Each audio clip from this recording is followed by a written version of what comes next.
All right, welcome to the Barstool Bracket Show. The wait is just about over. The field of 68 just minutes away from being revealed. I'm Jake Marsh, joined by Mark Titus and Barstool Big Cat. Thanks for joining us tonight. A lot to get to before we unveil the field of 68.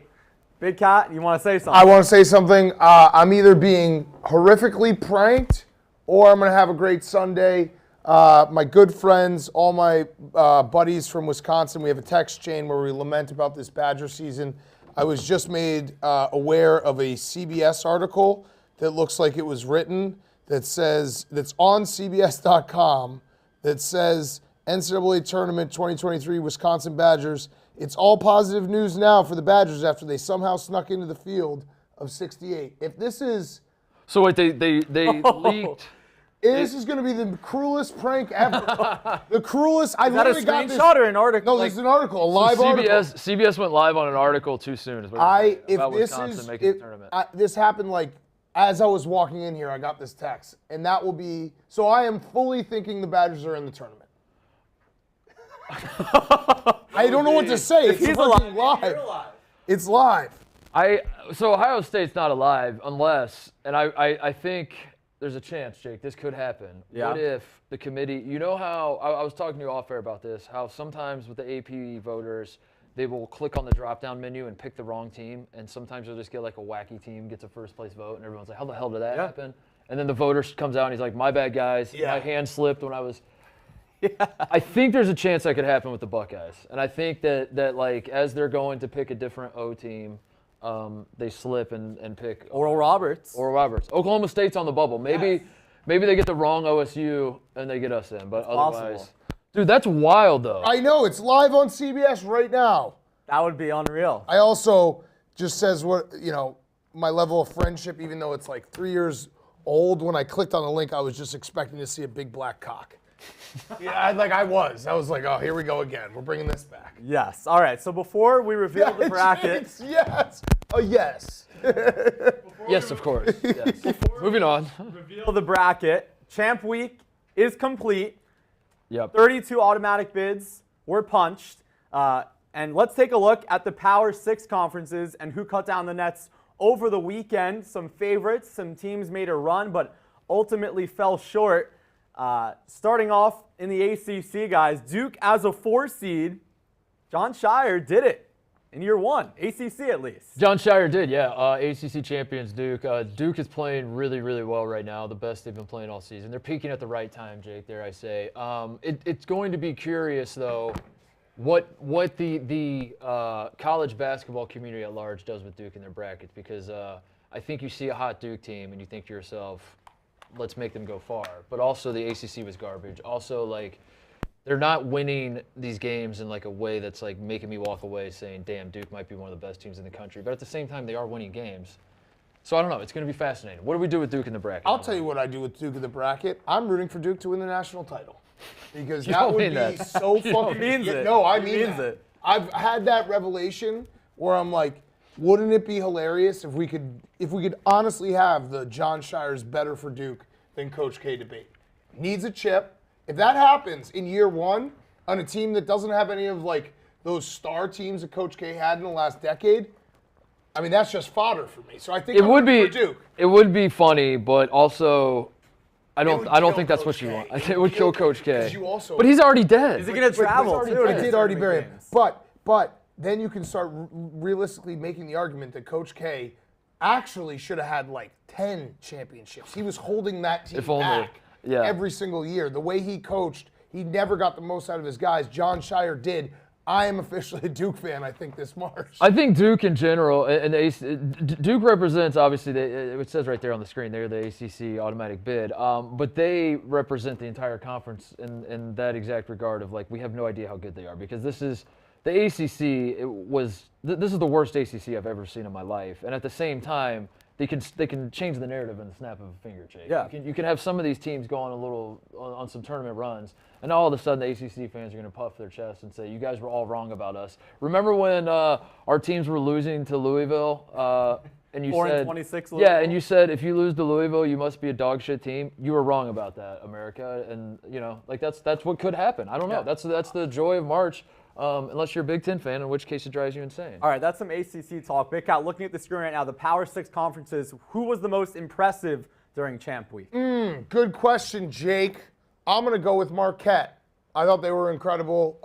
That was an old school Big East throwback game against UConn in the semifinals. Awesome game. They obviously survived the scare against St. John's in overtime in their first round. I thought Marquette was phenomenal. And then they just blew out Creighton, right? Yeah, it was Yeah, no, over. Xavier. Yeah. I've been watching a lot of hoop the last 48 hours. I haven't really slept. Lost a lot of money. So it was Xavier. But you're right. They blew him out. It was over. Yeah, they blew him out. And Marquette looked like that white kid from Marquette.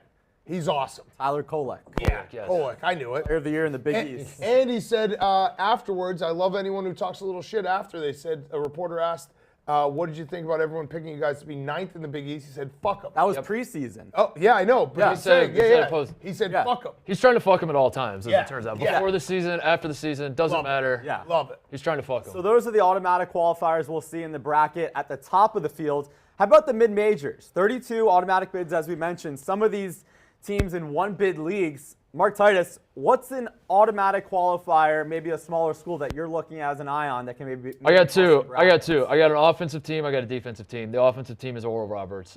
Max Asmus, people might remember, humiliated the SEC, just humiliated the entire conference when Oral Roberts beat Florida in 2021, took Arkansas, gave Arkansas all they could handle. I think if you're an SEC basketball fan, you walked away from that saying, this is embarrassing for us that we let Oral Roberts do this to us. This Oral Roberts team is way better than that team even was. They have Connor Vanover, who is like 7'9". Arkansas transfer. He's the only man who makes Zach Edey look small. And Asmus is playing out of his mind. Their offense is incredible. They don't turn the ball over. They take and make a ton of threes. I think I don't even need to see the bracket. I have Oral Roberts advancing in my bracket already. The other team is Kent State. I love the MAC. Whoever wins the MAC, I always just move on. That's just how it works. Wanted Toledo, though. Kent State has senior guards. They muck it up, and they represent the MAC, and I love the MAC. So, Toledo would have been nice, but Remind me of the question again. Mid-major Cinderella potential. Teams have already punched their ticket. Tough one. The team that beat UAB. Florida Atlantic. That's right. Yeah. Line, got it. Florida Atlantic. They kicked the shit out of UAB. I love Jelly Walker, so they have my undying respect. I think they've only lost like 3 or 4 games. 31 wins, tied for the most in the entire country. If you could do that to Jelly Walker in the championship game, Yep. they're going to be making some noise. That's my prediction right there. All right, so the teams they just talked about, we will hear their names in just a few minutes. Others, we're not so sure. And for Bubble Talk, we'll send it out to the other side of the office at the rundown section with Rico Bosco and Marty Mush. Rico and Marty, who's in and who's out according to you guys? Yeah, thanks, Jake. I think the biggest question now is the ACC. So Clemson and NC State, looks like NC State's on the right side. Clemson pounded them 3 times, including the other night. It's weird. They're saying Clemson's left out, NC State's left in. That's pretty compelling. Marty, which bubble teams do you think is like the storyline? I think right here we're going to have Mississippi State versus Rutgers playing each other, and that's basically watching TJ and Brandon Walker doing anything athletic, and like 4 people are going to score in that game. It's going to be fucking awful. But those 2 teams, I think, are going to be facing off in the 11 seeds. Anything on Vandy? I think Vandy is going to get the same treatment as Texas A&M did last year, where A&M made the championship. Everyone thought they were going to be getting called, and they didn't. Vandy had a good run towards the end of the season, but had some bad losses early, but I don't think they get in. The only other team I want in terms of the bubble, I think everybody should be rooting for, is Arizona State. 2 Hurleys are better than 1. Please put Arizona State in the field. Jake, what do you think? 2 Hurleys better than 1? That would be awesome. We know we're definitely getting 2 Drews as well. Baylor and Grand Canyon, Bryson Scott. I'm saying it. I want that matchup because Big Cat, wouldn't that be wild? That would be wild. That would be certainly wild. Yes. Well, thank you, Rico and Marty. We'll talk to you after the brackets revealed to see if you were right on your bubble predictions. Can I talk? Yeah. I would like to address the one hater in the chat that's saying I'm a casual. Listen, buddy, I've watched 70,000 college basketball games in the last 2 days. I have not slept at all. We lost an hour today. I can't remember names. I can't remember fucking teams or conferences, but I fucking watch the games and I know ball. You remember vibes too. I That's remember important. vibes. Vibes Dude, are the most important part. FAU This time of kicking year. the shit Yeah. out of UAB. They were Yes. a 2-point dog. They won by like 20. That's a vibe check. Yeah, That team's ready to go. My hometown. I Yeah. will defend you, Thank you. J-Cat, because this is the time of year where everything just kind of bleeds together, and you don't remember what you watched and who was on Nothing. which team, and yeah. Grand So, Canyon, great free throw shooting team. How about that? I Yeah. watched that on Friday night. got that They in hit your notes? every free. Yeah. They hit every fucking free throw against Sam Houston State down the stretch. Yeah. All right. So we're a few minutes away from officially revealing the field of 68. But one more question for each of you. Yeah. Your- My Uh-oh. mic is dead. Uh-oh. Go ahead. Jake's mic is dead. Biggest Uh-oh. question entering the tournament. Jake, go ahead. Biggest question from each of you entering the tournament. Okay. Okay. Go. wanna You go. All You right, go. I'll go. I don't know. I mean, the biggest question is there's no elite team except for Alabama, and I've just ignored Alabama because Right. they commit homicides and also Rico Bosco. All the other teams, now that UCLA has lost a key piece, Bill Yep. Self, I don't know what's going on with him. Purdue, I still don't trust Purdue in a big game. You go down the list, Houston, Sasser getting hurt. You go down the list, I don't know which team will be that elite team. It feels like this is the first time in a long time we're going into a tournament where you can't I don't feel conclusively say good. there are 2 teams or 3 teams where you're like, I will see them in the Final Four. I don't feel good about any pick, honestly. pick. And this is a legacy year Except for me. Bama. I've gone on record as saying this is a legacy year for me. I'm putting my professional reputation on the line. I have to deliver with my national champion pick, and I don't feel good about any of them. And that's the reality. Except Bama, as you said. But like, do you want a young No, team that turns no. the ball over a And lot? And also a coach who's clearly lost Yeah. the program. Yeah, I don't know, but they're playing really well, and they at the end of the day, Bama is every single time they take the floor, they're probably going to have almost certainly going to have the best defense on the floor, and they're going to have the best player on the floor. And the one thing that's about- never going to go away. And the So, one, like, and the one thing probably about Bama that scares me is they looked so phenomenal at home all year. On the road, not as great. They go to Nashville, they win the SEC tournament pretty easily. I don't think there was any game that was close. I'm thinking Mississippi State they beat easily. Who Right. they play yesterday? Mizzou, Yep. and then Texas A&M today. Yep. Who Texas A&M had their number last week of the season. I just don't. But- that proves something to me. here's the fear with Bama is they get to the Final Four and the call comes in from the top that says we cannot let these can't guys. have Natos. We can't have Natos win the national Not on championship. Jim Nance's Not on last. Jim Nance's last. Final Like Four. if Jim Nance has to give his tie out to Brandon Miller, that is a PR disaster. Yeah. There's Wait, but no is it way. only- Senior? It's a senior, I thought. but he stopped doing it too because we all made fun of him. Grow up, Jim Nance. Is it a senior or is it the most outstanding It player? was usually a senior. Okay. It's usually a senior, Jake. But Brandon, I don't know. It's just bad vibe. Like who's he gonna give? It's just that's what worries me about this. Is the call could come from the top that says, all right, Bama, you made the Final Four, you deserve that run, but we're not gonna let you actually win the national Right, championship now. right, So right. I don't know. Like you said, you said Jalen Clark goes down for UCLA. Marcus Sasser's penis explodes or whatever the hell happened there. Yep. Bill Self has God knows what going on. Expected to be back for the tournament. Purdue is Purdue, and like every single team at the top. Suddenly, I find myself talking myself into Texas. Yes, I was gonna say Texas. Texas is the one that like. And that is the reverse of the Bama story. Yeah. Where it's Right. like Chris They Beard, got rid bad of guy their guy. gone. Yeah. Get the bad guy outta here. Rodney right, Terry. Right. You guys see his glasses? They're pretty cool. These I really can't say cool I did. glasses. I can't say I did. Yeah. Just look up Rodney Terry glasses. Yeah, so it is 6 p.m. We are just a few seconds away from. Are the Badgers in? Dude, if I That would could, be unreal. this is such bullshit that article was So, written. It's either you're really happy or you're gonna. Well, no, I You're had gonna no be hope. really mad at CBS. The Badgers do not deserve to be in this tournament. I do not want them in this tournament. Watching them all year was a chore. The fact that I got this, I'm gonna see. Look, yeah, I just clicked on it again. It's still up. Does it still Are say? they talking about the men's team? Are they Yeah, talking field about of the men's team? field of 68. I don't know if the women- Yeah, are there 68 in the women's bracket? Yeah, there might be 64. You don't know ball, Jake. I don't know ball. Yeah. I don't either. Yeah, this is the real CBS. Look, I'm going back. I'm clicking around.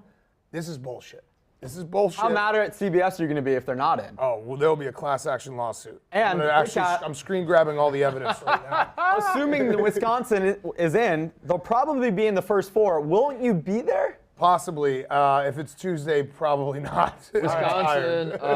We got Rutgers for TJ. We got Mississippi State Brandon. No, if it's Tuesday, I'll be on a stream, so everyone will get to watch me be miserable. If it's Wednesday, I'll be in person. That's a guarantee. All right, it is time for the South region, the first region, starting off with the number 1 seed. If we can pull up the graphic on our screen, the number 1 overall seed in this year's 2023 NCAA tournament is going to be.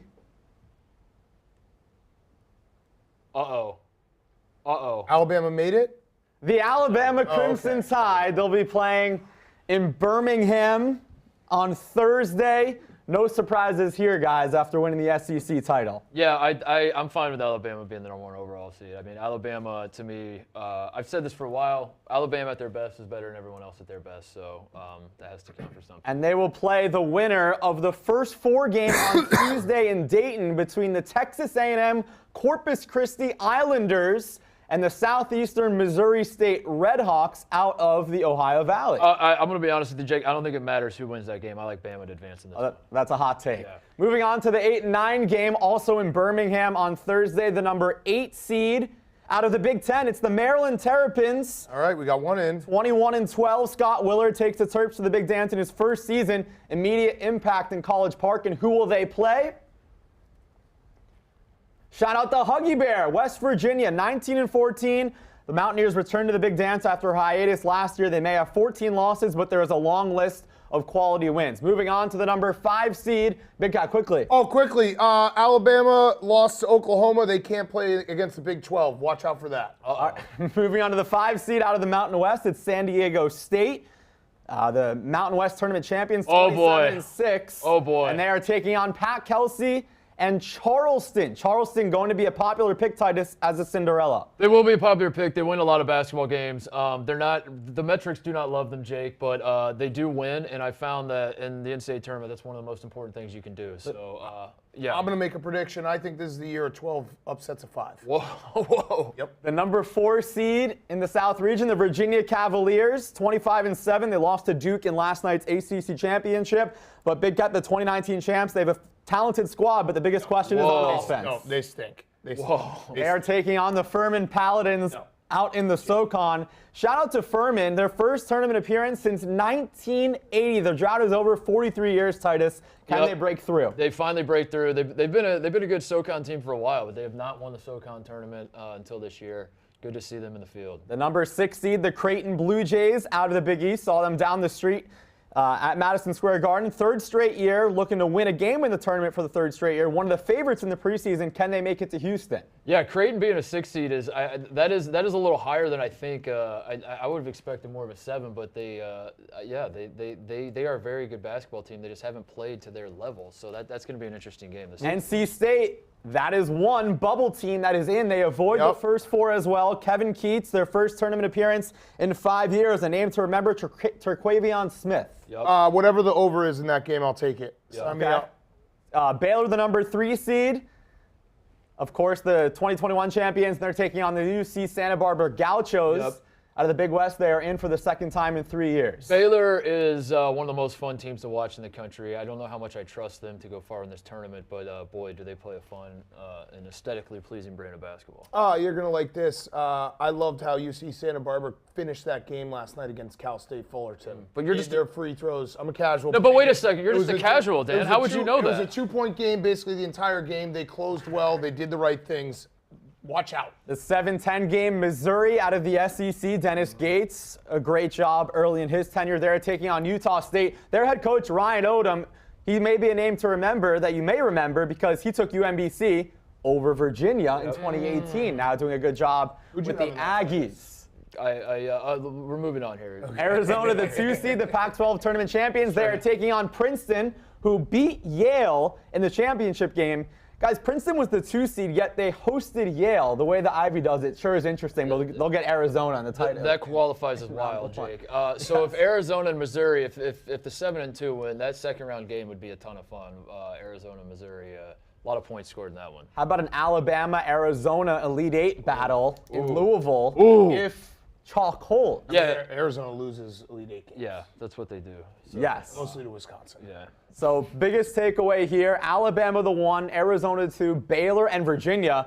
A couple of champions. Yeah, in my this region. takeaway is a lot of fun. Like 1, 2, 3, those are 3 fun teams. It's a lot of points being scored. Missouri is an offensive-minded team.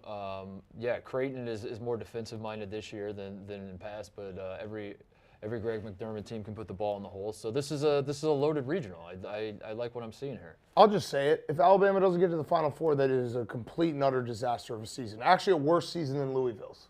I would actually, I don't know how much you're joking, but I would actually agree with that this is they a are very better good than draw every- for They are significantly better than every other team. Because Arizona and Baylor, like every team that is good enough to beat them will play a style of basketball that Alabama will like, Right. And they will play Bama's game, and Bama should be able to play it better than them. Right. So yeah, this is a good draw for Bama to get to Houston. We mentioned some potential Cinderellas before the show.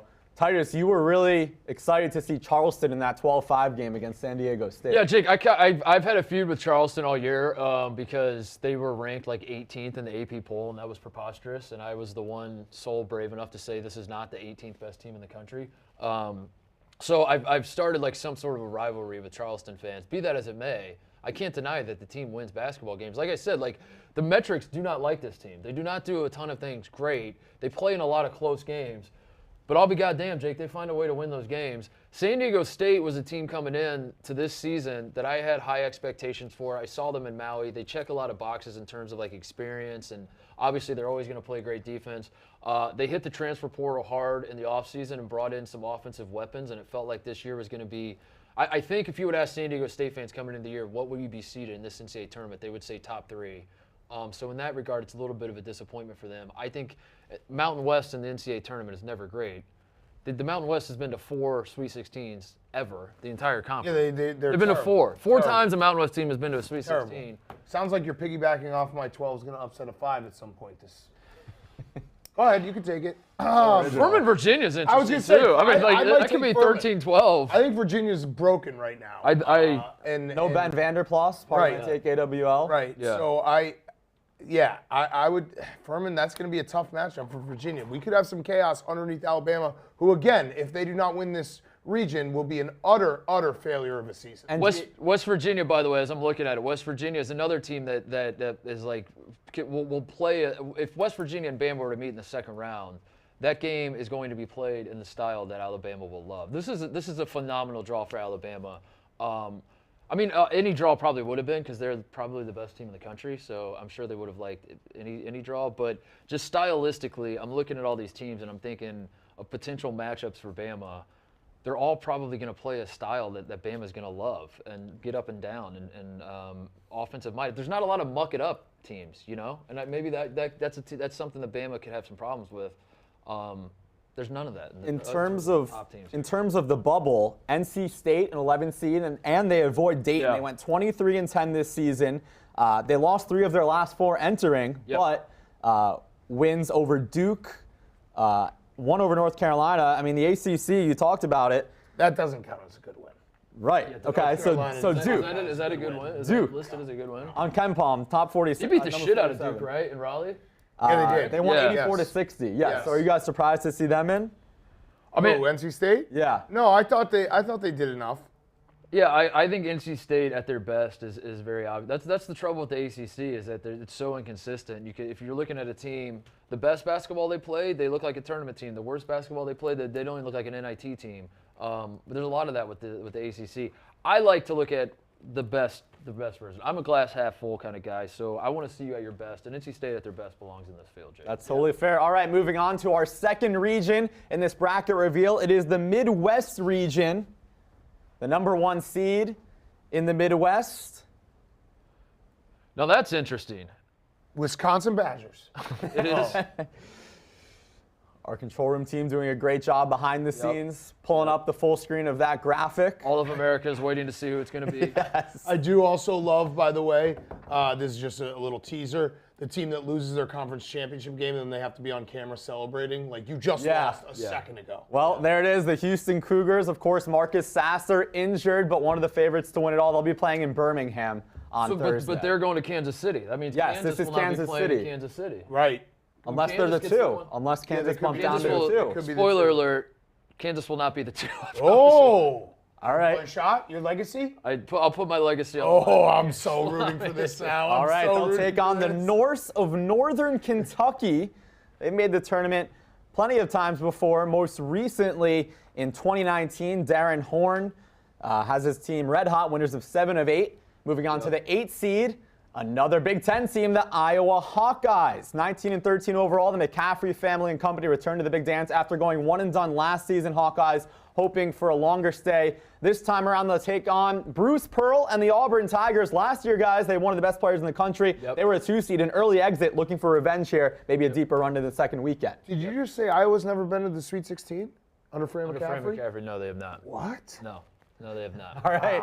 Moving on to the 5-12 game. Again, this is usually where the upsets happen. Out of the ACC, it's the Miami Hurricanes. Coach Jim Larinaga took the U to the Elite Eight last year as a 10 seed. The Hurricanes shared the regular season title this time around, and they'll take on the number 12 seed out of the Missouri Valley. God's plan. It's Darren Another DeVries one. and Drake. Another one. A 12's going to beat a 5 probably. Yeah. Their best player, Tucker DeVries, his son. That is wild.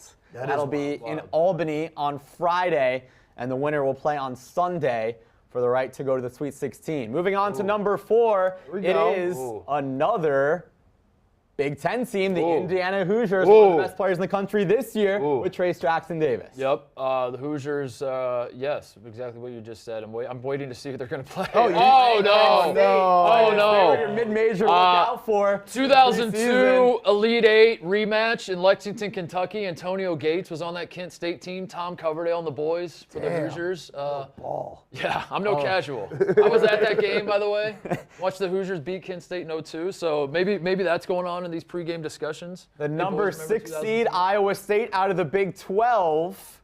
And TJ Otzelberger, of course, in year 2 for 2 in making the tournament. This is a team that nearly lost every game. And now looking at the bubble, 2 teams playing in Dayton. It's Mississippi State and Pittsburgh. Jeff Capel, a tremendous turnaround. And Big Cat Mississippi State, the champions of the Barstool Invitational. Yes, this is good for Brandon Walker. I'm happy that he's in the tournament.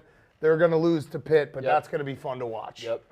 So those are 2 of the final 4 teams in. Jeff Capel, a tremendous turnaround. Pittsburgh was awful in the last couple of years. He gets them in the NCAA This makes me tournament. sick to my stomach to think if Ohio State could have completed the Big Ten tournament run, we would have knocked Mississippi State out. We were 2 games away from knocking Brandon Yeah, Walker that's out. true. That's really frustrating to think about. Yeah, Also, big jersey game. Watch what Pitt's going to wear, because if Pitt wears their throwback, the blue, the script. light blue and the yellow, that is the biggest jersey mismatch of all time, because Mississippi State's garbage. Question for you, Jake. Is TJ Otzelberger jacked, or does he just wear small shirts? He's jacked. Okay. He's jacked. Moving on. To the 3-14 game. It's Xavier out of the Big East. Sean Miller in year 1 gets the job done to the tournament. Big East finalists in Madison Square Garden. They'll take on the Kennesaw State Owls, guys. Hooty hoo.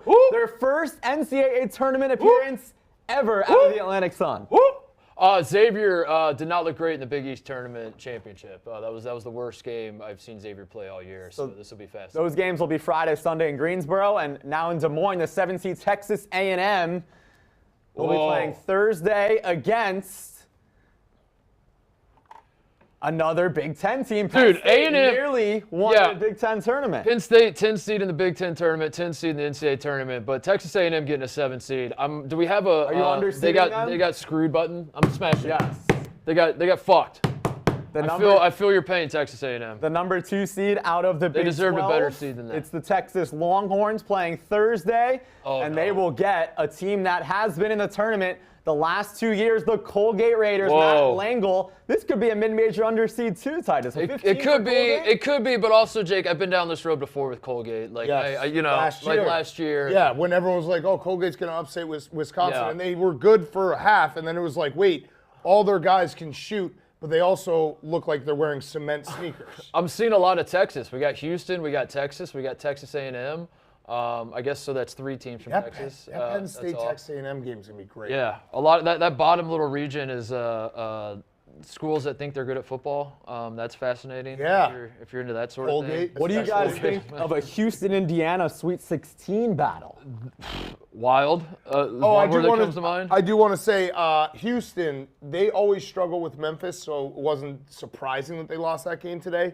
I'm going to bet them to absolutely pound both Northern Kentucky and whoever wins Iowa-Auburn. That Houston is one of those teams that they'll have like an embarrassment, and then they will get really pissed. And then they'll be like, hey, well, let's get 45 offensive rebounds tonight. You're absolutely right there, Jake. If Kelvin Sampson plays Indiana in the Sweet 16, Storylines galore. Storylines galore. Right. Yeah, that is that's juicy for sure. The Midwest, this would be in Kansas City, by the way. Also, let's not lose sight of Iowa and Auburn. Bruce Pearl, when he was at Iowa, snitching like he used that's to coach right. in Iowa. Snitched on Illinois, he right? snitched on Illinois. Yes. So there's a storyline for you as well. Drake loves Miami. I think he shot his God's Plan video in Miami, if I remember correctly. Okay. So Drake playing Miami, that is another storyline to keep an eye on. Who will Drake cheer for? This is not as quite as loaded of a region, but I will say that Houston and Texas are national title good. Both of those teams are looking at this bracket saying this is ours to lose. Xavier, I feel like I don't know how much juice Xavier has right now in terms. Like I think Xavier thinks they can get to a Final Four, but I don't think they're necessarily expecting to get to a Final Four, especially for a program that's never even made the Final Four. So I don't know. It's fascinating. Indiana's got to feel good about their draw. I hate Kent State because I said in the pre-show, Jake, that Kent State was a Cinderella I liked, but. There are a lot of teams that are looking at this saying we like our draw. And I feel like the one team that got screwed here is Texas A&M. Absolutely. They got absolutely They're screwed. way Penn better than a State's 7 not a seed. great matchup SEC for them. finalist. Not a great matchup. Not great that you get Texas, who's probably the best 2 seed that you're going to have to face in the second round if you get past Penn State. Yeah, so those are some teams that have been placed. Also, we mentioned with Rico and Marty on the bubble, 2 of the last 4 teams in, Mississippi State and Pittsburgh, are going to Dayton. They'll be playing on Wednesday. Rico and Marty, what do you make of these 2 appearances in the bracket between the Bulldogs and the Panthers? Yeah, Brandon's probably going to find a way to insult Pitt all week, and then Pitt will probably stick it to him. So I'm looking forward to that. You got anything on this? Tough game. Who gives a fuck about that game, to be honest? Texas had just got a beautiful draw. Those teams suck in front of them. Texas is great, and Alabama, good. I mean, that looks pretty easy as well. Brandon Miller's a great assist to make his players sharpshooters, but, whatever you got to do. Yeah, Arizona, I think Arizona's good over there. The bubble, I'm still, NC State being in safe, like we talked about, head-to-head, might not matter here if Clemson gets left out. If I'm Clemson, I might be really pissed. Jake, what do you think? 3 head-to-head wins, Clemson. 2 of them by close to 30 points. Also, ACC is getting a lot of slander. Last year, they got a lot of slander. Who had 4 teams in the Elite 8? So, got to look at that, too. That's fair. Yeah, to your point, Rico, we had 3 ACC teams on the bubble with Pitt, NC State, and Clemson. We've already heard Pitt and NC State get their names called. Thank you, guys. We'll check in after the next region is revealed. Marty mentioned something. He doesn't like the teams on the bottom half of that bracket. You have Texas as the 2, Colgate as the 15. Marty doesn't like the 7-10 between Texas A&M and Penn State. Those 2 teams played today, guys. They're pretty hot, making it to the championship of the SEC and the Big Ten. Yeah. Yeah. They both lost, but I'll be honest, I zoned out. Texas I'm just being A&M. honest. I was thinking about Wisconsin now playing Tuesday and Dayton. I zoned out. Listen, we got to be honest with each other on this desk. I zoned out. Penn State, their style of play is unique. I think if Penn State can beat Texas A&M, they could be an interesting matchup for Texas because that is a team on a 2-day turnaround. Just the way they play and how many threes they shoot. And Jalen Pickett broke Brad Underwood. Brad Underwood, when Illinois lost to Penn State, he was a 3 broken times man. this year. Yes. Yeah. He's an absolutely broken man, and he cannot handle the booty ball, as he called it. So that is fascinating to me. I think Texas is better than all the teams at the bottom, obviously. But some of those things start factoring in where you got if Texas is playing A&M, is that a rivalry game? Is there emotion in that matchup? And if they're playing Penn State, what does that look like to have a Penn State team with nothing to lose? That's a tough scout to have on a quick turnaround like that. But I expect Texas to advance. All right, Me too. Although that Texas A&M Penn State winner, that's going to be a tough game. I know. Half of the bracket has been revealed. Let's move on to our 3rd region today in the West region. So the region will be in Las Vegas, the Sweet 16 and the Elite 8, and the number 1 seed of this region. Oh, your legacy's intact. Legacy secured. Wow. The Kansas Jayhawks. Legacy. Chalk. They lost to Texas yesterday. Officially no ball. Imagine if they had dinged Kansas because of Bill Self's, health injuries. Suspension at the start? Oh, Yeah. no. Oh, Health the issue. health issue. So Kansas will be taking on the Howard Bison. Yep. Howard, the 16 seed. The Bison, a 20 out of the MEAC. They won a thriller over Norfolk State. The 8 seed, the Arkansas Razorbacks. Wow. Eric Musselman man. playing in Des Moines on Thursday. Now, hang on a second, Jake. And who will the 9 be? Whoa! Illinois. Jake, these Illinois. are two teams loaded with talent. These are two teams that you've been waiting to see it all be put together. I'm not sure we'll ever actually see it, but holy hell. Those are dangerous. That's a dangerous 8-9 matchup. All right, the 5-12 game. St. Mary's, they were a 5 seed last year as well. Yeah. They smoked Indiana. And they will be playing the 12 seed VCU. Just a few hours ago, they beat Dayton. This game will be in Albany on Friday. The number 4 seed in Albany, the northeast region of the United States. And look at UConn getting a little home court as a 4 seed a couple of hours away. Interesting. The St. Mary's VC, that is not a 12/5. St. Mary's is not the type of 5 seed that loses. But they, anything can happen. But guys, how does that's one of the Dan 12-5s Hurley versus Rick Pitino I in the first round? I love it. That's apartment television in Albany. They should just honestly give both of them a technical to start the game. Start the game with the let's just settle this right now. Yeah. Boom. Tee it up. TCU, the 6 seed, Jamie Dixon once again doing a great job, 21-12, full of veterans. Eddie Lampkin out, but TCU marches forward, and they will take on 2 teams who will be playing in Dayton on Wednesday. Oh, no. Arizona State, Bobby Hurley, and Nevada out of the Mountain West. Oh, no. Getting an at-large. This is bad news for Rutgers. Rutgers. This is bad news for Wisconsin. Rutgers, maybe. And also I Wisconsin. got tubed. Oh, no. Nevada and Arizona State getting in is horrendous news for Rutgers. Unless Rutgers was like a 10 seed or something. I don't know what. Or there's one more 11. Yeah. I got duped. Rutgers on the edge of their seat. Gonzaga, the 3 seed. Mark Few, a little less pressure on Gonzaga this year. They don't have one of the best players in the country. They'll be taking on Grand Canyon. That's a fascinating matchup, the Battle of the G's. Yeah. Battle of the G's. Did not have that in my notes, Jake. I was not prepared for that one. But yeah, Gonzaga, like you said, no pressure on them this year. That's a dangerous spot if you're some of these other teams in the bracket to play a Gonzaga team with nothing to lose. Right? Number 7, Northwestern, Chris Collins. This was a make-or-break year for him out of the Big Ten, but they were fantastic. The 2 seed in the Big Ten tournament. They're number 7. They'll be playing on Thursday in Sacramento, and they'll be taking on the number 10 seed. How about another Mountain West team? Boise State getting an at-large. That's 2 at-larges in this region for the Mountain West. This is going horrendous for Rutgers. Thoughts and prayers to Rutgers. I'm going to say it right now. I don't know who the 2 is here. This is officially the group of death. This is the group of death. The West is loaded. It's pretty good. The West is loaded. It's pretty good. Yeah, when you have an 8-9 game that's Arkansas, Illinois, that tells you a lot right there. Yeah. Just looking at the West right now. Actually, keep going, Jake, because then we'll recap. Keep going. We have to talk about the 15 seed. This is going to be very important. The 15 seed out of the Big South region. It is UNC Asheville Bulldogs in for the first time since 2016. Thank God we got to that, because how could we go forward with this show without talking about Asheville? Go ahead. I was going to say, I have right now, looking at this, in this West region, I could see Kansas winning it all. Yep. I could see UConn winning it all. Yep. I could see TCU, even though Eddie Lampkin's out.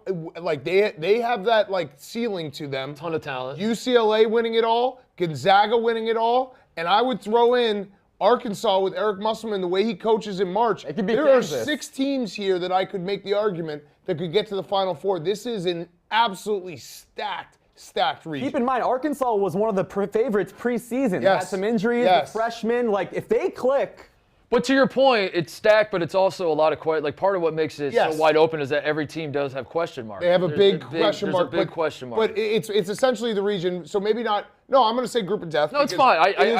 But the ceiling of those 6 teams is national championship level. Yeah. That's really what the point is. Yeah, even Illinois, dude. I know. Illinois, they're not going to, but if they did play at the best, if they brought their A game every single night, Illinois is good enough to make the Final Four. And I'm kind of sleeping on St. Mary's, who's a matchup nightmare for anyone because of the style they play. Yep. They are going to make it no disrespect to VCU, but St. Mary's is not the kind of 5 seed that you look at when you're trying to get excited about a 12/5 upset. St. Mary's at the 5 isn't the team that And they're a team that, lick like, your lips. I mean, I wouldn't pick them over Kansas, but if you're looking for a way to beat one of these, power teams, Yeah. it's low possession, it's not beating yourself, playing good defense. That's check all those boxes. And they got Aiden Mahaney, the freshman Yes. kid who can get you a bucket. He can make something Right, out of nothing, right. which And what do is you what you need. What do you guys think of Kansas obviously being the 1 seed? However, they're playing in Vegas if they get to the Sweet 16. UCLA Yeah. and Gonzaga a little bit of an advantage as the little bit. lower seeds. A little Kansas bit. must not be happy over that, right? Yeah, a little bit.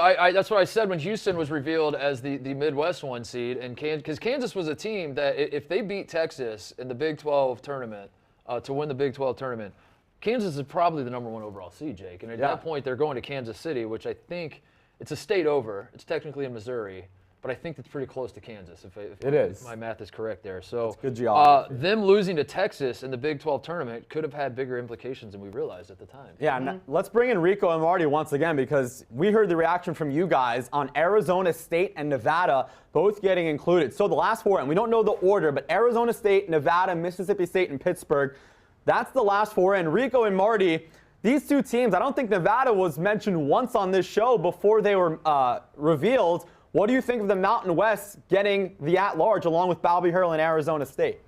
Well, it's great Hurley, obviously. 2 Hurleys better than 1. I'll say it all the time.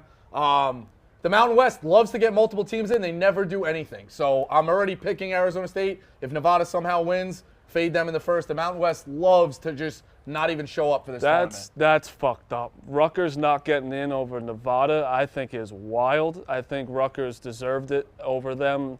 Again, I think Arizona State spanks them. I'm actually amazed Rutgers didn't make that. Do you agree or no? I mean, Rutgers, again, they're still an 11 seed. Yeah, stumbled Yeah, towards they the end. stumbled, Could be an but it's 11. just, I mean, 4th in the Mountain West to like where the Rutgers was. I don't know. I just think that's crazy. The matchup, though, that stands out, this is a region of death, ton of teams, and Kansas has to go west, which is a disadvantage for them. But Iona playing in Albany is pretty close. In-state, I know UConn's close, but I could already see Hurley being pissed. Plus, he has to go against Pitino. That's the most please put that in prime time. That's the most fascinating round 1 matchup anywhere yet. I think Dan said that's a region you don't want to be in. I don't want to be anywhere near that right there. Yeah, all right. Well, thank you, guys. We'll check in a little bit after the full bracket is revealed. So who Bubble Watch is, we still haven't heard Providence. We still haven't heard Providence. We haven't heard Rutgers, Wisconsin. USC, Wisconsin, Vanderbilt USC. Probably not going to make it. Vandy's not expected to be in. I mean, Vandy is. And Clemson, Oklahoma State. Oklahoma State. I mean, they were probably. So what? We out. still have a 10 seed that's a 10 and 11. That's an 11 I assume. seed. What if they just put Wisconsin at like a 7? So I'd be what they shocked did in if Providence December. wasn't that 9 or 10.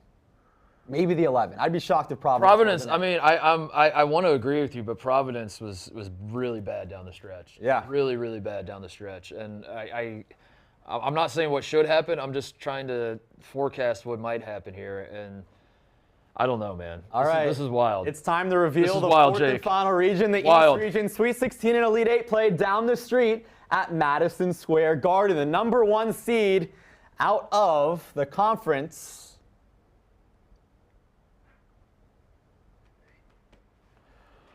Who's it going to be? Who's going to be the last one? The 4th and God. final number 1 seed, the Purdue Boilermakers, Big Ten champions. They'll be taking on the winner of the play-in game between a pair of 16 seeds, Southeastern Missouri State. Guys, were these teams? It can't be Howard, Jake. There's only one Howard. Howard is already They made in a the bracket. mistake. That's where I think they Wisconsin made a gets in. mistake. Maybe that meant to be. They meant to be Sweet Wisconsin. 16. But Yeah, we're Wisconsin. 16 seed. Wisconsin I'll was take the 16 16th seed playing. Oh my goodness, there was a mistake. Oh In the no. bracket room, chaos in the Oh control room. no. Texas Southern and Fairleigh Dickinson. Oh no, we got problems already for the Boilermakers. Texas Southern, Fairleigh Dickinson. Texas Southern, guys, they went 14 and 20. They were the 8th seed. Yep. The SWAC, and they won it. We got issues for Purdue already. Yeah, issues for Purdue, but it is good to see a Dickinson. Taking on Memphis. It is good Yeah. to see a Dickinson in the field because it looked like maybe we weren't going to get one there That's for true. a second. Good So, point. Good point.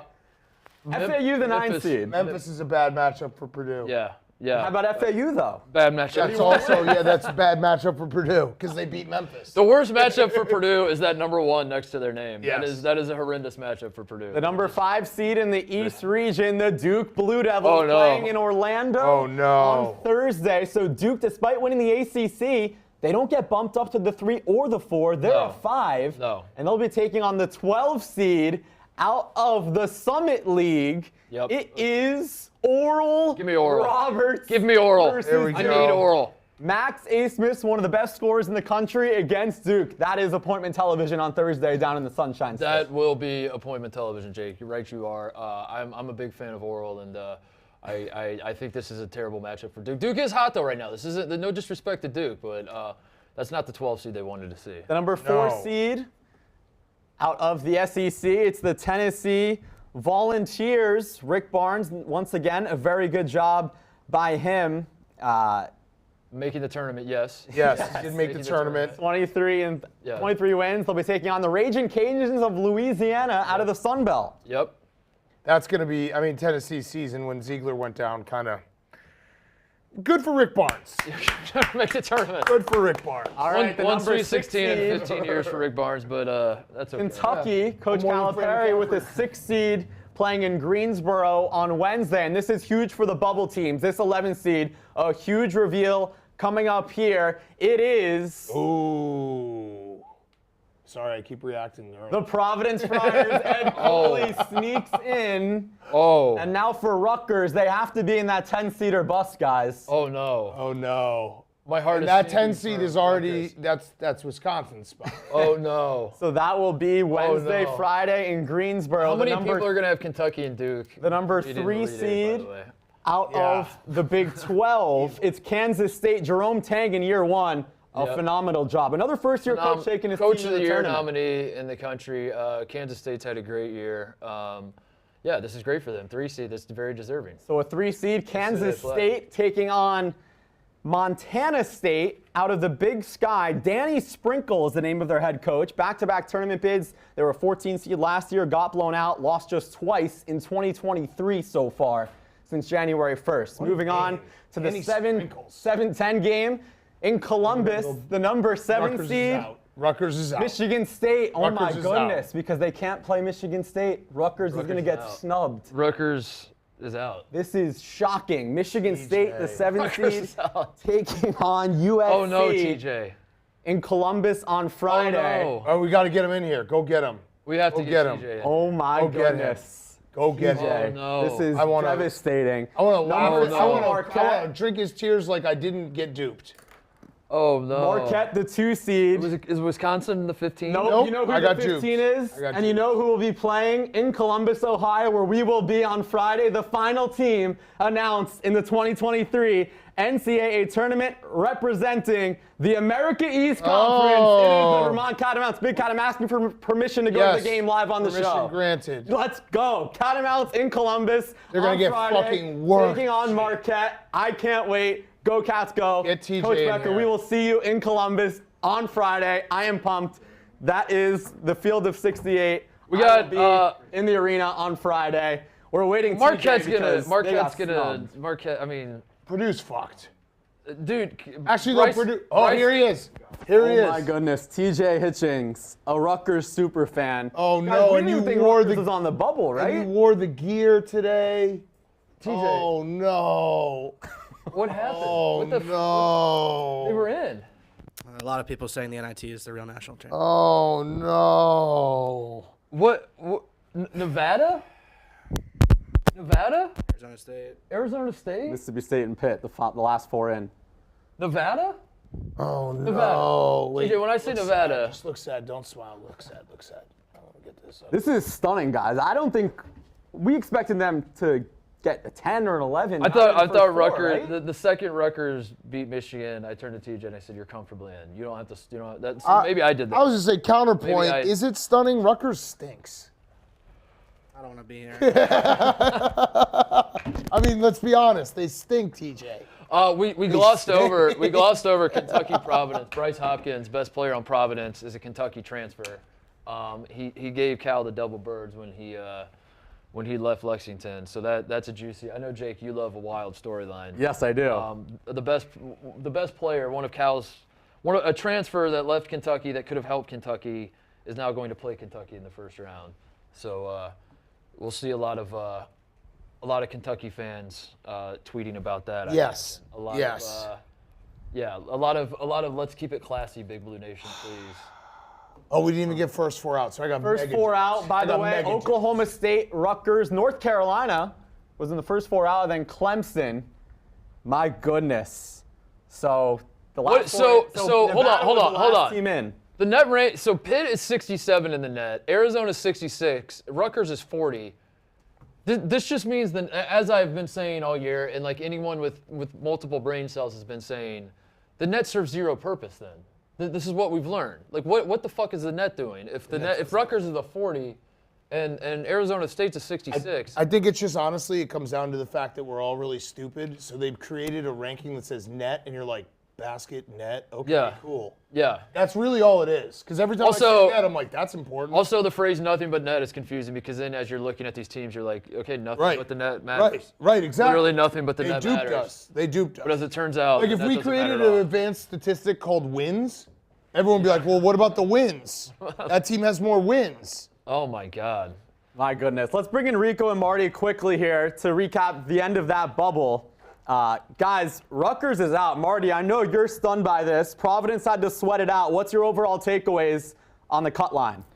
No, Mark was right. Like, they tell us these things that just aren't true. They just make us so we all go, what the fuck is wrong with us? So now we're all talking about these net rankings the entire time. I think Rutgers not getting in is stupid, but I can tell you, Duke has an amazing road. I'm not scared of Max 8. It's like 4-7. Duke has 9 guys that are going to dominate them. And Tennessee just lost their point guard.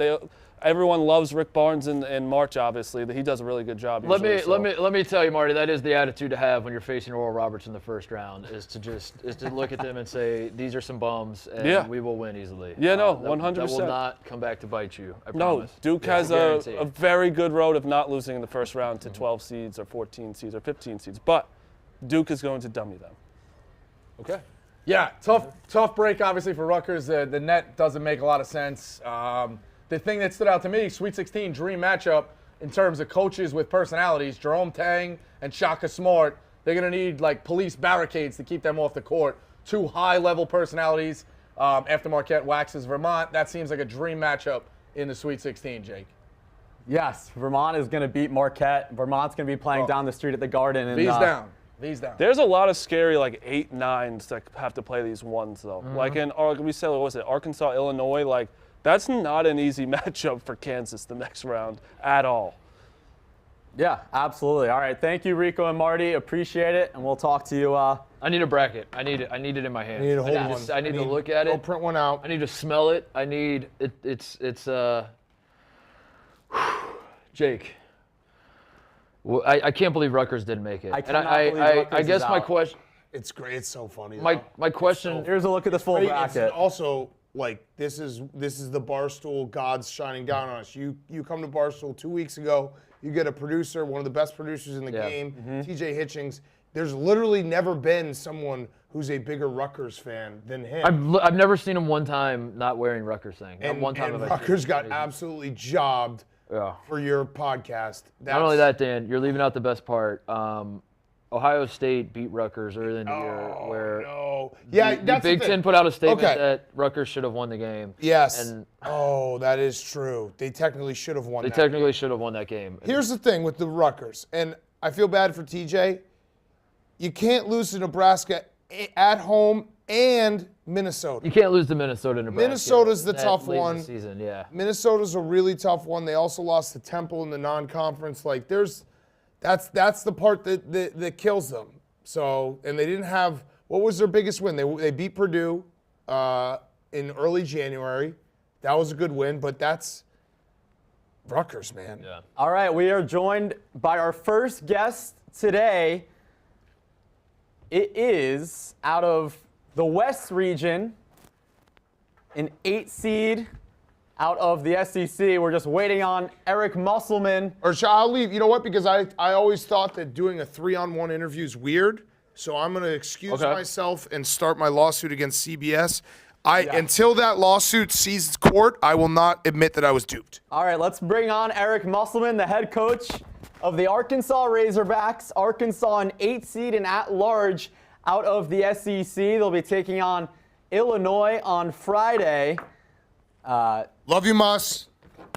Yes. Coach Muss, can you hear us? I can hear you. Thanks so much for having me on. Yes. What is your first thing that goes through your mind when you see Illinois on your matchup?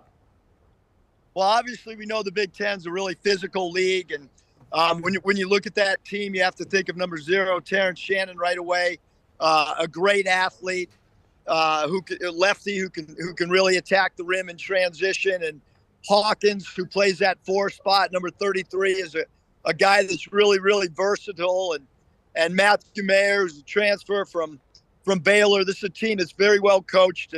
And obviously, they're a great shot blocking team when you look at the numbers, and a team that has a great rebound margin against their opponents. So, and they like to shoot a lot of threes. I think they're 45th in the country in 3-ball attempts. So guarding the 3-point line as well as rebounding the basketball.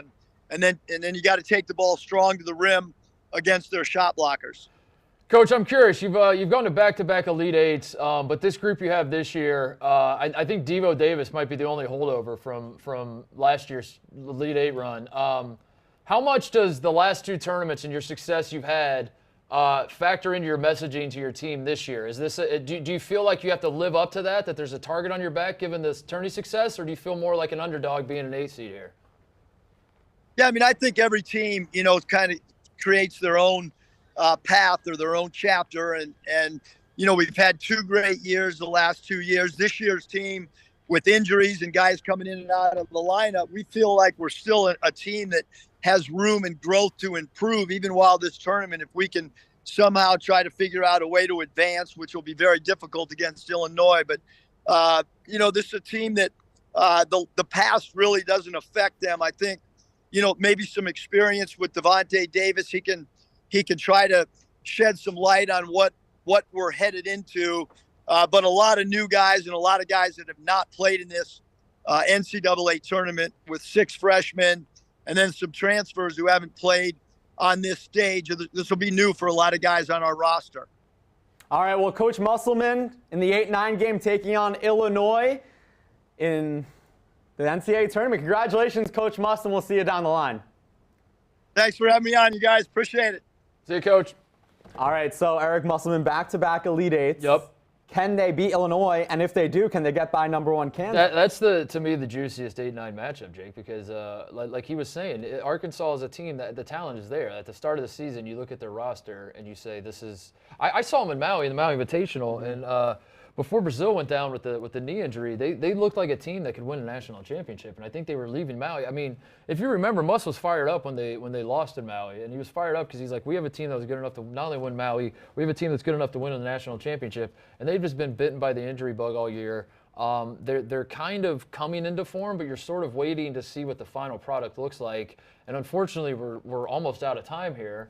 Meanwhile, Illinois is sort of similar in that they have a ton of pieces. They were a team that was in the Big Ten coming into the season. They were Indiana was probably the pick to win the league, but Illinois was kind of a trendier, like if you want to throw a curveball, you want to swerve when everyone else is picking Indiana, you would have picked Illinois. But same sort of thing. Like we've been waiting to see what a finished product looks like with Illinois. We're now out of time, so that to me makes it the most fascinating 8-9 matchup because I don't know what Arkansas team we're going to see on this day. I don't know what Illinois team we're going to see on this day. If both of them bring their A game, that could be an all-time classic NCAA tournament game. But like I said, it's just you just with both of those teams, it's going to be. I feel like both of them have been destined from the start to be a what-if season where they can never quite put it all together. So we'll see. Do you think Illinois is capable of beating Kansas too? I absolutely do. Absolutely do. I think both of these teams are capable of beating Kansas. I think Kansas's consistency. I think Bill Self. I just think like they obviously will be the pick to move forward. But yeah, I would not be surprised if either one of those teams. The talent is there, and sometimes You just roll the balls out in these games and let talent go win you a basketball game. But with Anthony Black and Nick Smith, and that's you can make an argument that in terms of just raw talent. I know Grady Dick is good. I know Jalen Wilson's an All-American. This is not a slight on Kansas. I know every Kansas fan watching this is going to clip this and shove this back in my face and say, I can't believe you doubted our guys. That's not what I'm doing at all. They are very, very talented.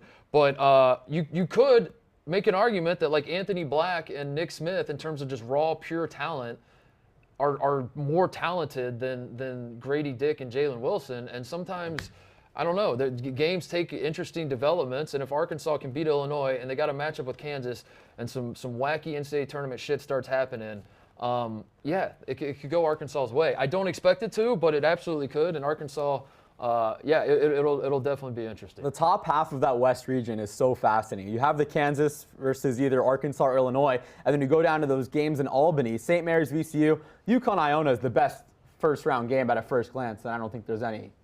UConn-Iona is the storyline game for sure. I mean, I'm worried. Are we worried at all about Patino not prepping for this game and just going to St. John's? St. John's and well, this could be prep for him for Big East play.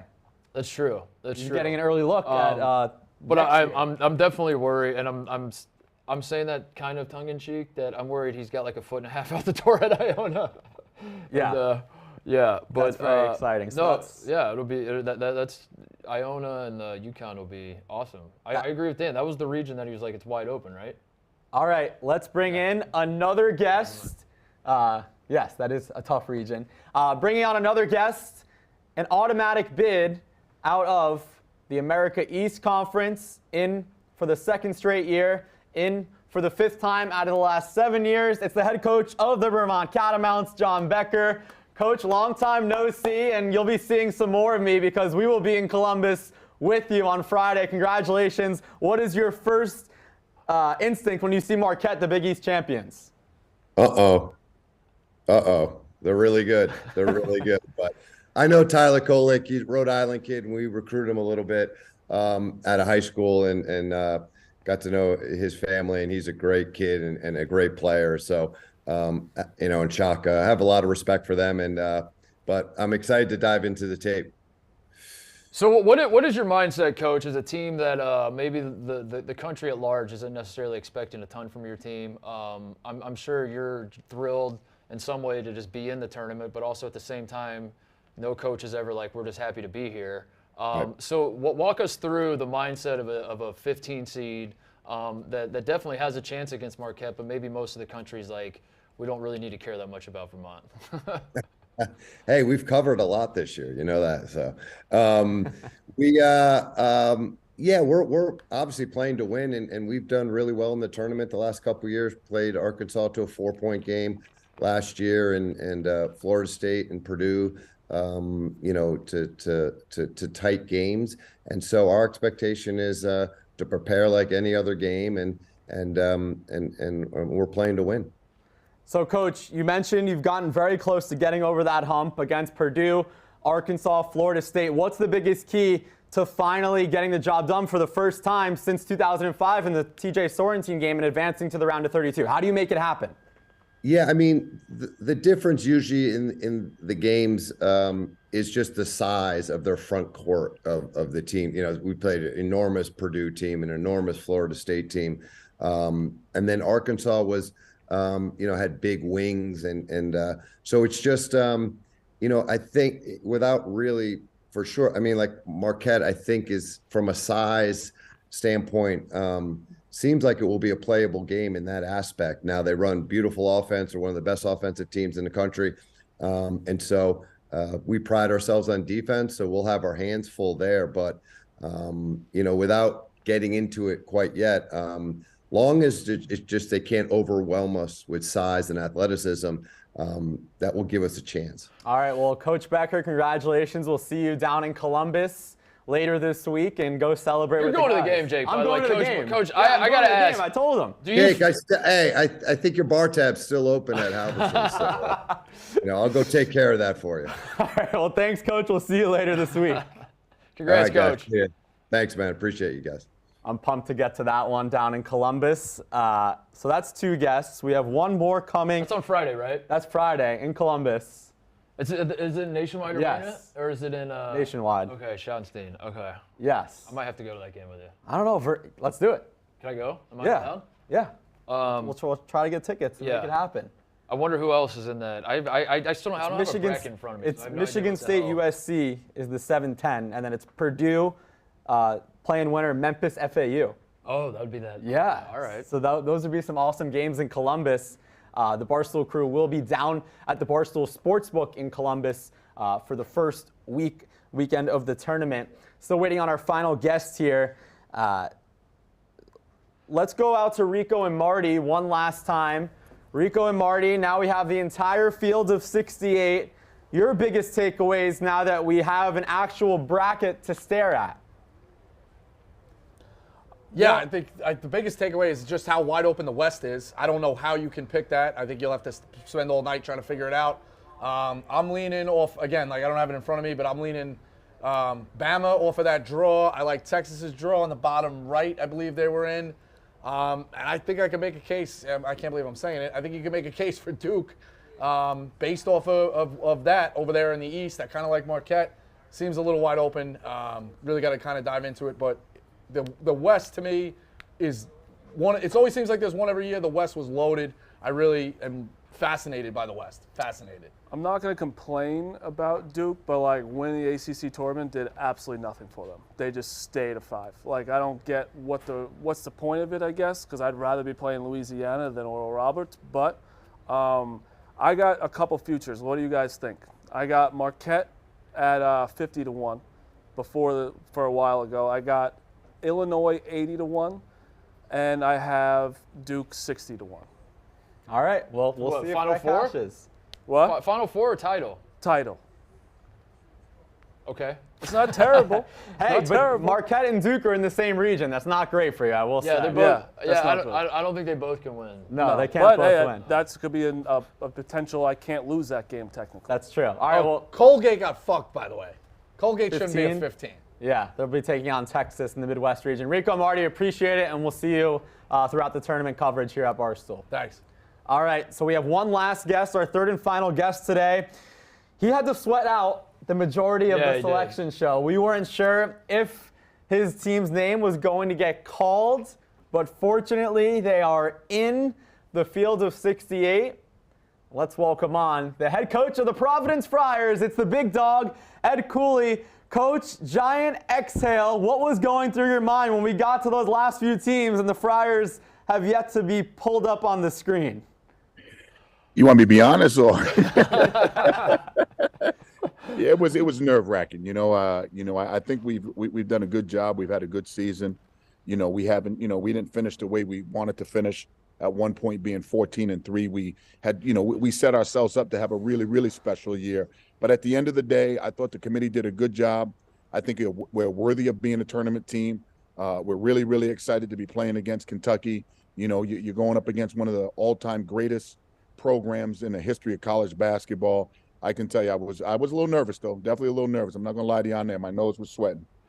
I caught, as did most of this country, I think, Coach, when the matchup popped up, that your best player, Bryce Hopkins, is a Kentucky transfer, and he'll be taking on his old team. How much is that something that will be talked about in the locker room this week, or is that just something guys like us will be talking about outside of your locker room? I think everybody in the country will talk about it. Bryce has emerged as one of the best players in the country. He's a versatile, he's a versatile guy. Everybody's going to make a big deal of it. You play when it's your time. And coaches play the guys to win the game. It's nothing against anybody else.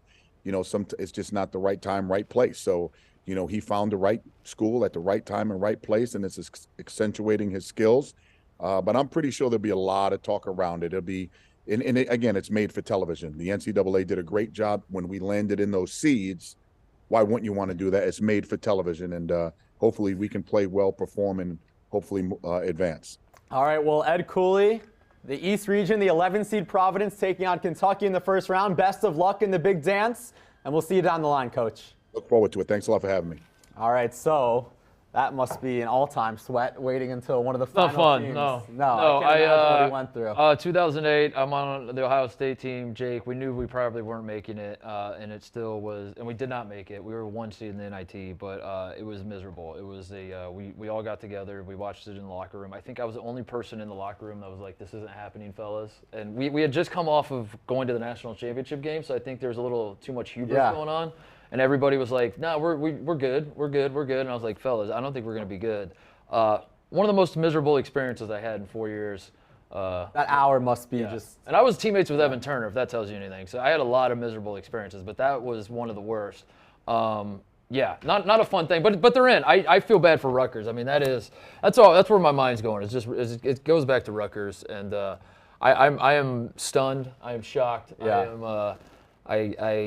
I'm running out of words because I thought when Rutgers beat Michigan, they were definitively in. I didn't even think they really have to sweat it out at all. I thought there was a world where maybe they were like the last 10 seed. That's crazy. So let's pull up the graphic of the bracket on the full screen one last time as, Mark, we get your final thoughts on the field of 68. Final thoughts are this. I mean, if you watch championship week, you watch some of these smaller conferences, there are a lot of 1 seeds, a lot of 2 seeds in these conference tournaments winning their conference tournaments. And that's important because what we have is a lot of these smaller schools from these 1-bid leagues. I think I counted up, there are 13 teams that won 25 or more games from the 1-bid leagues. So you have all these, like Charleston was an example, and Florida Atlantic, like winning 31 games. VCU won like 27, and they're a 12 seed. So you have a lot of these smaller schools.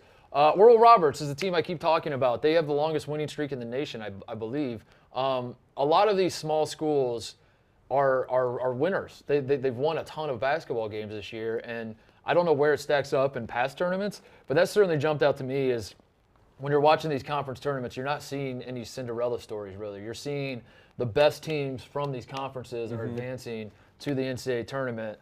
And I think that's ultimately going to be a good thing, unless you're one of these bigger schools that's going to have to play an Oral Roberts or a Charleston or whoever else, because these 12 seeds and 13 seeds and 14 seeds, my God, they're really, really good compared to years past. So they are very good. So that is the field. I'm almost glad my team's not in, Jake. That we can't suffer a humiliating upset this year. That's a good spin zone. Yeah. So that is the entire field of 68, and that is the Barstool Bracket Show. Thank you to Big Cat Mark Titus, our producer Lauren O'Connor, and pressing the buttons in the control room, Stanko and Steve. For everyone here at Barstool, much more to come in terms of tournament coverage. Tune into the Mark Titus Show tomorrow. You're coming on, yeah. I'll Jake, be on. We're going to walk out of this room, go record my podcast, and we're going to fill out our brackets, Jake and I, on the Mark Titus Show. So listen to that Monday morning. How many times are you going to change your bracket, do you think? Over under 12. Tips off. But we'll have that ready for Monday morning. So I'm excited. It's the best time of year, Jake. Yes. So thank you to everybody for tuning in. We really appreciate it. Enjoy the tournament. Best time of the year. And we'll see you soon. This has been the Barstool Bracket Show. Have a good night.